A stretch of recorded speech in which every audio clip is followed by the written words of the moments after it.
wanted to ask you about a statement you made earlier when you said voluntary decisions can't lead to exploitation.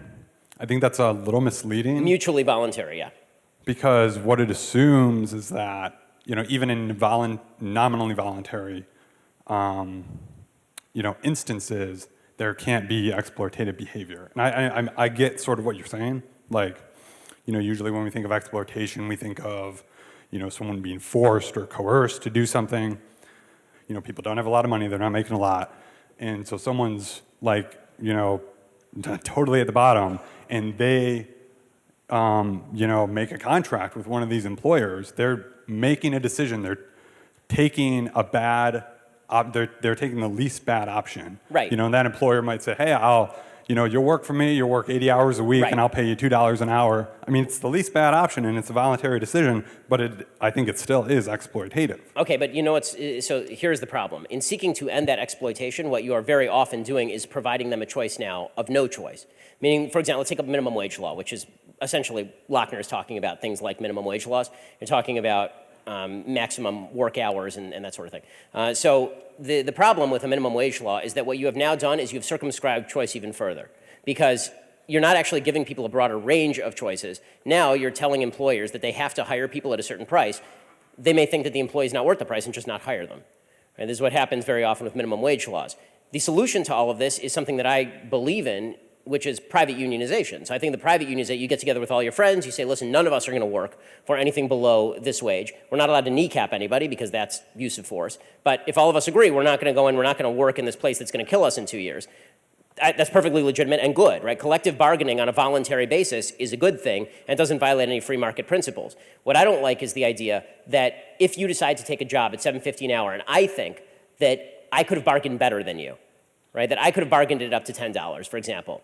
Or I think that if you had held out a little longer, you might have gotten $10. Or I think that maybe you couldn't have, but the guy can afford $10.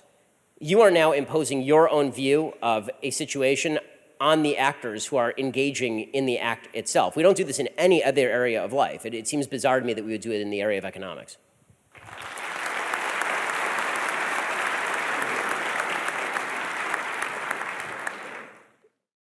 Do you feel that a lot of your speech could incite the same kind of violence?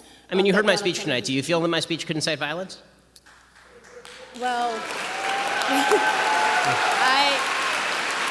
I mean that seriously. That's an honest question. I know you're asking honestly. I feel that for me, as an individual, it isn't, but I could see how a lot of your points I really disagreed with. I literally have a list of and that's fine. I mean, that's the good part, right? Where we disagree and we can have a conversation. I just was wondering in terms of, and what I mean by inciting violence is encouraging the same people who believe in like your transphobic beliefs, even that like homophobia is a sin based on your religious beliefs. Do you believe that because of what you say, you can encourage a lot of people to act on those beliefs? So I have a very strong standard with regard to incitement, and I'm very consistent about this. If I'm not telling somebody to commit violence, I am not inciting them to violence. I've held the standard for Barack Obama when he was saying anti-police things, and then somebody went and shot up some police officers in Dallas. I said that's not Barack Obama's fault. When a Bernie Sanders supporter went and shot up a congressional baseball game, I said that's not Bernie Sanders' fault because Bernie Sanders wasn't calling for that. Political debate requires that you talk to people and people take your words as what they mean, not as an excuse to go and do violence. I've never called for violence, nor would I. As far as the idea that my words are some sort of attack, a violent attack, for example, on folks who are transgender, my view— I'm not saying no I know, but attack. I'm responding to the people who are not you who might say that. Okay? So the idea that I am transphobic, for example, this is a bizarre kind of attack in the sense that I don't know that I've ever exhibited phobia of trans people. I'm not afraid of trans people. Well, transphobia is more along the lines of prejudice against the trans. So I actually think that your first characterization was right. I think that transphobia is really disagreement with the basic principle that the trans community is trying to purvey, which is that people's sex is malleable, that people can move from male to female, and that it is my job, objectively, to now call them the name they wish to be called, and to teach my children that men can be women and women can be men. I fundamentally disagree with that point. Now, with that said, is everybody in the United States entitled to the same rights? Of course, but your right does not extend to forcing me to call you what you want me to call you. That's not the way this works. That violates my freedom of speech. So in interpersonal relationships, if I were out to dinner with a trans person, would I make a point of noting their proper biological sex? No, because that would be impolite. When I'm talking about the general principle of is a man a woman or is a woman a man, the answer is I will say that a man is a man and a woman is a woman and a he is a he and a she is a she. And if I'm in a public debate with somebody, I will say the same thing. I feel that regardless of whether you agree with the act or not, someone taking a knee during the national anthem at the beginning of a football game, I believe that if you don't say, okay, I disagree with the act, I don't think it's the right place, I don't think it's the right whatever the case may be, however, I agree with it in so much as I would like to protect that individual's freedom of speech.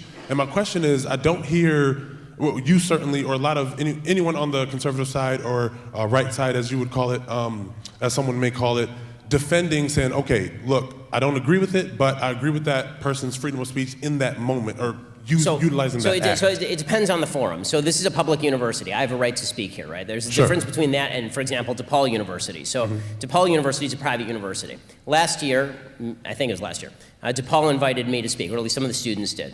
The administration said I couldn't, and when I showed up on campus, they threatened to arrest me.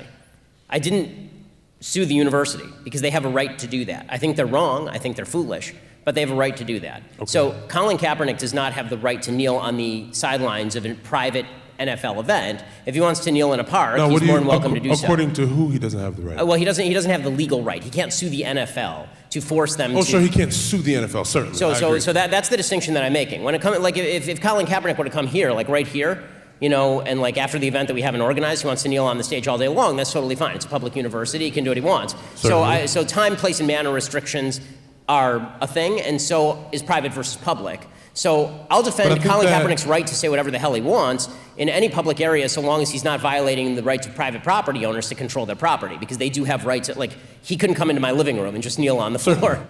Having a right to do something does not make it the appropriate or right thing to do.